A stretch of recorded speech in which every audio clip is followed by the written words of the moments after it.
मेरा नाम करण है। मैं एक छोटे से गांव में रहता हूँ। मेरी उम्र 18 साल है। हमारा परिवार साधारण और मेहनती है। मेरे पिता खेती करते हैं और मेरी माँ घर संभालती है। गांव में हमारा घर बहुत बड़ा था। आंगन में बैठकर पानी पीते समय खुली हवा में मन को शांति मिलती थी। गांव की बातों और लोगों की मेहनत का मजा ही कुछ अलग था। जब मैं मुंबई में पढ़ाई के लिए आया तब मैंने पहली बार गांव छोड़कर इतने बड़े शहर में कदम रखा।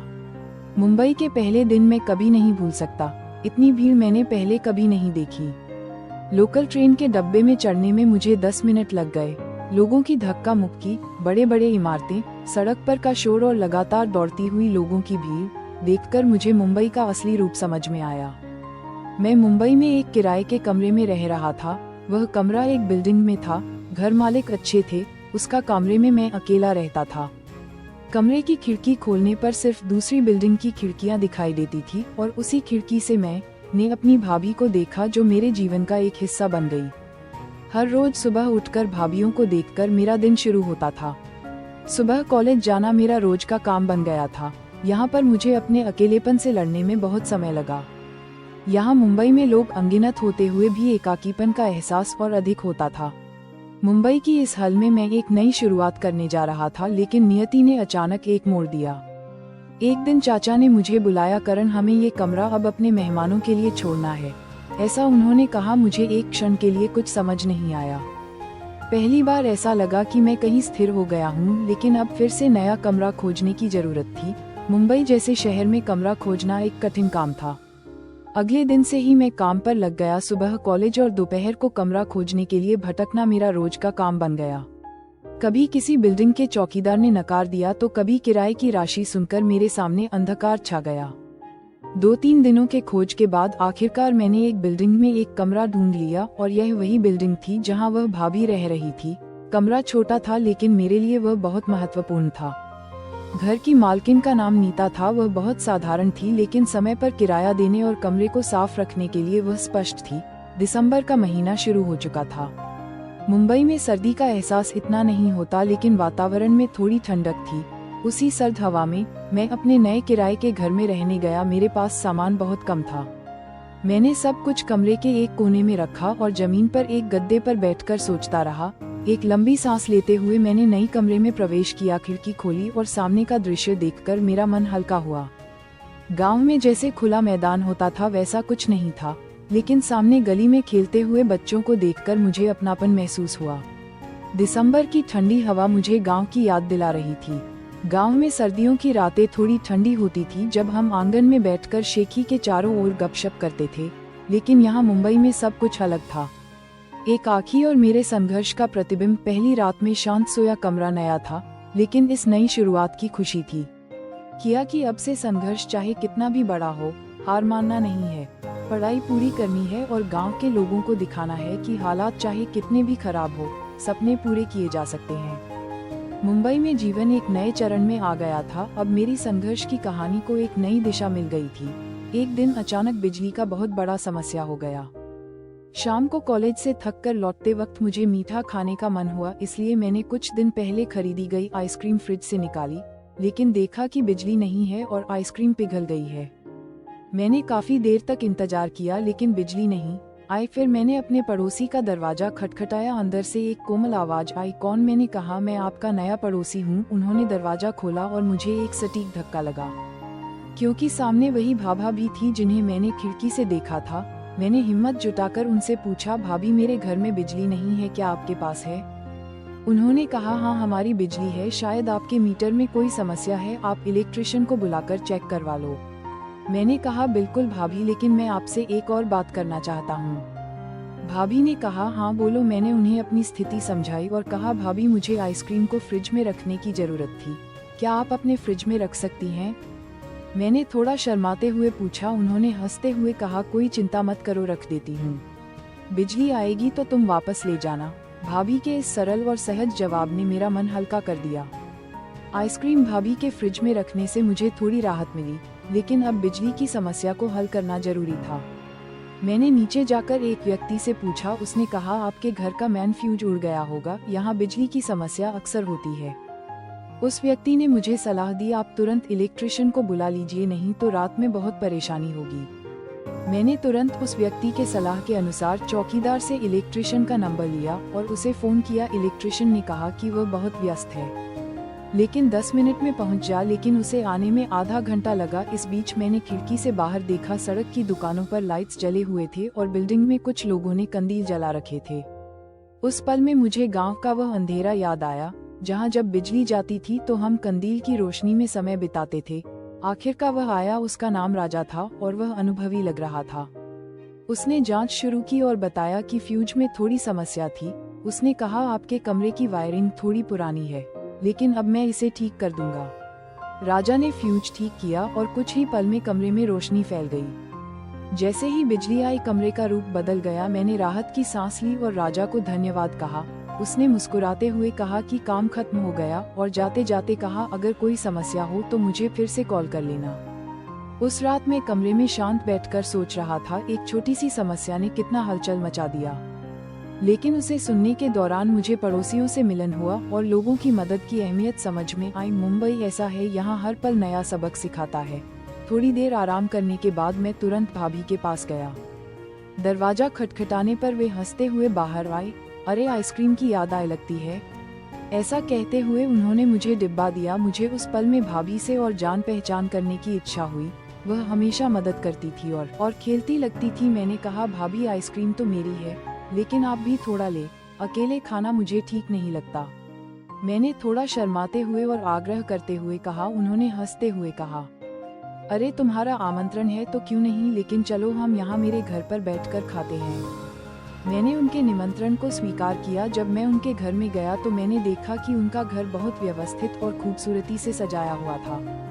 हम दोनों सोफे पर बैठ बक आइसक्रीम खाने लगे। बात करते करते मुझे पता चला कि उनका नाम नीता है और वे एक गृहिणी है। उनका पति एक प्राइवेट कंपनी में काम करता है और उनके 2 बच्चे हैं, लेकिन वे अभी स्कूल के लिए गई हुई थी। उन्होंने मुझसे पूछा, तुम्हारा गाँव कहाँ है?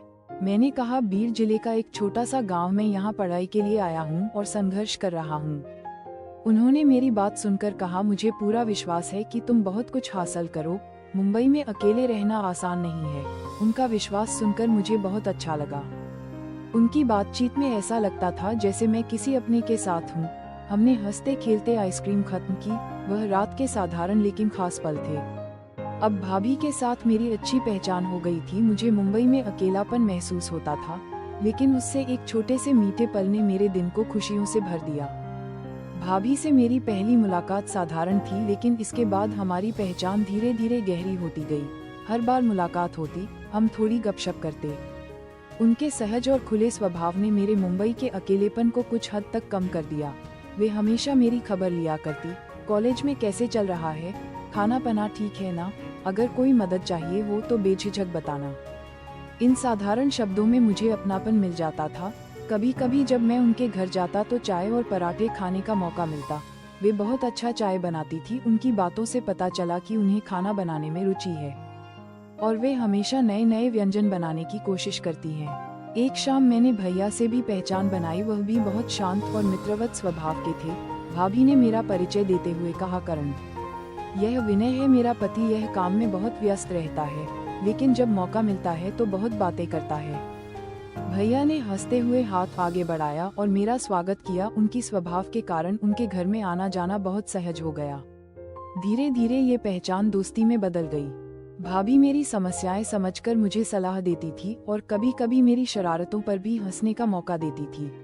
एक बार मुझे कॉलेज के असाइनमेंट के लिए किताबों की जरूरत थी, लेकिन मैं समझ नहीं पा रहा था कि कहां से हासिल करूं। उस समय भाभी ने तुरंत भैया से कहा, करण को तुम्हारे जानने वाले दुकान का पता बताओ। यह उनके मदद करने के सुझाव की वजह से मेरे लिए बहुत आसान हो गया। इस दोस्ती ने मेरे जीवन में एक नया सहारा बना दिया। मुंबई में जहां हर कोई अपने जीवन में व्यस्त होता है, वहां भाभी जैसे लोग मुझे बहुत कुछ सिखा रहे थे। इंसानियत, अपनापन और रिश्तों की छोटी छोटी बुनाई का महत्व। धीरे धीरे मुझे भाभी के जीवन के बारे में और जानकारी मिली। उनकी बातों से पता चला कि उनका पति एक प्राइवेट कंपनी में काम करते हैं और उनका काम मुंबई के बाहर के शहर में होता है। विनय महीने में 1 या 2 बार ही घर आते थे, बाकी समय वे अपने काम में व्यस्त रहते थे। एक बार चाय पीते हुए भाभी ने कहा, विनय का काम बहुत व्यस्त है, कभी कभी ऐसा लगता है कि उसे यहाँ पास में कुछ काम करना चाहिए था, लेकिन उसके करियर और जिम्मेदारियों को छोड़कर यहाँ रहना आसान नहीं है। उनकी आंखों में एक हल्का सा अकेलेपन का भाव मुझे महसूस हुआ। उनकी इस स्थिति को समझते हुए मैंने कहा, भाभी आप बेहद धैर्य के साथ सब कुछ संभालती हैं, घर, बच्चे और खुद का अकेलापन, सब कुछ बहुत व्यवस्थित है। वह मुस्कुराई और बोली, करण, महिलाएं बहुत सारी बातें अपने मन में छुपाकर जीती हैं। जब बच्चे साथ होते हैं तो वक्त कैसे निकल जाता है पता नहीं चलता, लेकिन कभी कभी अकेलापन भी महसूस होता है। उनकी बात ने मुझे सोचने पर मजबूर कर दिया। चाहे विनय का काम कितना भी व्यस्त क्यों ना हो, भाभी ने कभी भी अपने जीवन के चक्र को थमने नहीं दिया। वह हमेशा मुस्कुराती और अपने अकेलेपन को कभी खुलकर व्यक्त नहीं करती, लेकिन उन्हें समझने वाले किसी को भी यह एहसास होता कि वे बहुत कुछ सहन कर रही थी। भाभी का ये जीवन धीरे धीरे मेरे सामने खुल रहा था। 31 दिसंबर का दिन था और इमारत में नए साल की पार्टी की तैयारियां चल रही थी। सभी स्थानों को खूबसूरती से सजाया गया था और शानदार म्यूजिक की धुनें सभी के कानों में गूंज रही थी। बिल्डिंग के लोगों में जबरदस्त उत्साह था और मैंने भी इस पार्टी में शामिल होने का फैसला किया। मैंने सोचा कि भाभी को भी साथ ले जाऊं, क्योंकि उन्हें ऐसे खुशियों के क्षणों की जरूरत थी। मैंने भाभी से पूछा, भाभी क्या आप पार्टी में आने वाली हैं? उन्होंने हंसते हुए कहा, हाँ जरूर, चलो तुम्हारे साथ चलती हूँ। थोड़ी ही देर में वे तैयार होकर मेरे घर आए। वे लाल साड़ी में बेहद खूबसूरत दिख रही थी और उनके चेहरे पर एक अलग ही चमक थी। साड़ी, गहने और हल्का मेकअप सब उनके व्यक्तित्व को और भी आकर्षक बना रहा था। देखकर मैं बोला, भाभी आप बहुत सुंदर लग रही हैं। उन्होंने मुस्कुराते हुए कहा, दोनों बच्चे छुट्टियों में गांव गए हैं तो आज खुद के लिए थोड़ा समय निकालना अच्छा लगा। हम पार्टी के लिए निकले। इमारत के सामने के बड़े हॉल में लोग इकट्ठा हो रहे थे। गाने शुरू हो चुके थे और चारों ओर खुशी का माहौल फैल गया। भाभी मेरे साथ बात कर रही थी और हम पार्टी में होने वाली चर्चाओं का हिस्सा बन गए थे। लोगों के हंसते हुए चेहरों और खुशी के लहरों ने वहां एक अनोखी जादू बना दी थी। जब हम पार्टी का आनंद ले रहे थे तो भाभी के चेहरे पर एक नई चमक दिखाई दे रही थी। उस उत्साही वातावरण ने उनके व्यक्तित्व में जैसे नया जीवन भर दिया था। मुझे उनके आंखों में एक मीठा आत्मविश्वास दिख रहा था। विनय दूसरे शहर में काम कर रहे थे, इसलिए पार्टी में शामिल नहीं हो पाएंगे।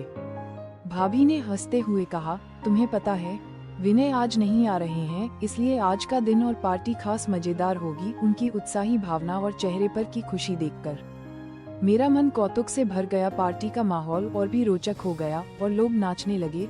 हैरानी की बात ये थी कि भाभी भी नाचने के लिए खड़ी हो गई। उन्हें नाचते देख मुझे सच में आश्चर्य हुआ। वह बिल्कुल सहजता और आत्मविश्वास से नाच रही थी। उनके चारों ओर लोगों को भी उनके नृत्य का आनंद आ रहा था। जब लोग नाचते हुए थे तो धीरे धीरे सबका ध्यान भाभी की ओर चला गया। उनके नृत्य में एक ऐसी आकर्षक थी कि हर एक मोमेंट लोगों का ध्यान खींच रहा था। उस पल में भाभी के व्यवहार में एक अलग जीवंतता और खुशी का एहसास हो रहा था। वह कि केवल नाच नहीं रही थी, वे उस क्षण का हर मजा ले रही थी।